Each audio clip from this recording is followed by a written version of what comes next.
Selamat pagi, Pak. Selamat pagi. Saya Ferdadi Kusuma. Boleh perkenalkan diri dulu, Pak? Saya Bapak Bibi Hartawan, anggota Badan Musyawarah Adat Kabupaten, kebetulan Divisi Kepurbakalaan. Oh, BMA itu ya, Pak ya? Ya, dia disebut BMA. Oke, saya Ferdadi Kusuma ya, Pak. Saya akan menanyakan beberapa pertanyaan berkaitan dengan wawasan kebangsaan. Oke, sih. Bagaimana menurut Bapak, seberapa penting peran kita dalam melestarikan budaya daerah dan budaya bangsa? Ya, sangat penting lah ya.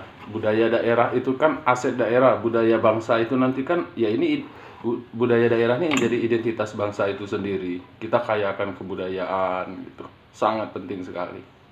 Oke, gitu ya. Terus bagaimana, Pak, dengan realita keadaan saat ini menurut pandangan Bapak? Realita yang ada sekarang itu kalau kita ngomong apa dari sisi kebudayaan berat sekali sih ya tugas kita, karena sekarang pergeseran zaman di era revolusi industri ini kan benar-benar menggerus kebudayaan, bagaimana antar masyarakat kurang berinteraksi oleh berkembangnya dunia cyber gitu. Tapi kita memikirkan pola-pola bagaimana kebudayaan dikemas dan dipublikasi lewat dunia maya juga gitu, dunia cyber juga gitu. Oh, jadi tadi Bapak menyebutkan masalah cyber. Jadi mungkin itu menjadi alasan ya, Pak, mengapa itu terjadi, Pak? Iya, jelas. Cyber itu jelas memberi dampak pergeseran-pergeseran sosial, pergeseran kebudayaan. Itu sangat rawan sekali menggerus kebudayaan kita. Contohnya gimana, Pak? Jadi gini, ketika orang mudah mengakses media-media di dunia maya gitu, mereka banyak sekarang kan budaya-budaya luar cepat sekali masuk. Dan itu benar-benar ngeroyok menekan kebudayaan kita. Nah, sekarang kita balas balik, bagaimana kita kampanyekan kebudayaan gitu. Ya kita rame-rame juga publis lewat media sosial gitu. Kita galakkan dulu kegiatan itu. Nanti kan orang berbondong-bondong juga kan mengupload gambar-gambar atau kegiatan-kegiatan kebudayaan kita. Kita perkenalkannya lewat cyber juga gitu.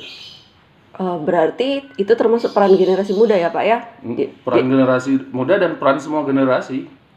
Ya, jadi pertanyaan selanjutnya ini ada hubungan dengan generasi. Jadi menurut Bapak apa peran generasi muda dalam menjaga, melestarikan, dan menerapkan nilai-nilai kebudayaan dalam kehidupan berbangsa dan bernegara? Oke, kan gini, kenapa kata-kata itu ditekankan generasi muda? Generasi muda itu kan sebenarnya tumpuan, jadi harapan besar sebuah bangsa. Dianggap generasi muda itu aset atau generasi penerus. Kenapa kata-kata itu selalu ditekankan ke generasi muda? Ya karena mereka itu dianggap karirnya itu masih panjang, jenjang pendidikan. Jadi itu pemuda itu harapan. Kenapa sedikit-sedikit generasi muda? Ya memang kita lewat generasi muda karena mereka generasi penerus. Jadi mereka itulah nanti yang akan meneruskan cita-cita pendahulu-pendahulu. Oke, ini pertanyaan terakhir, Pak. Jadi menurut Bapak apa saja dampak yang timbul dari keanekaragaman budaya, baik dampak negatif ataupun dampak positif? Oke, saya akan bicara dampak positif, negatif dulu ya. Dampak negatif itu keanekaragaman budaya. Pertama, mudahnya kita terpecah belah ya kan?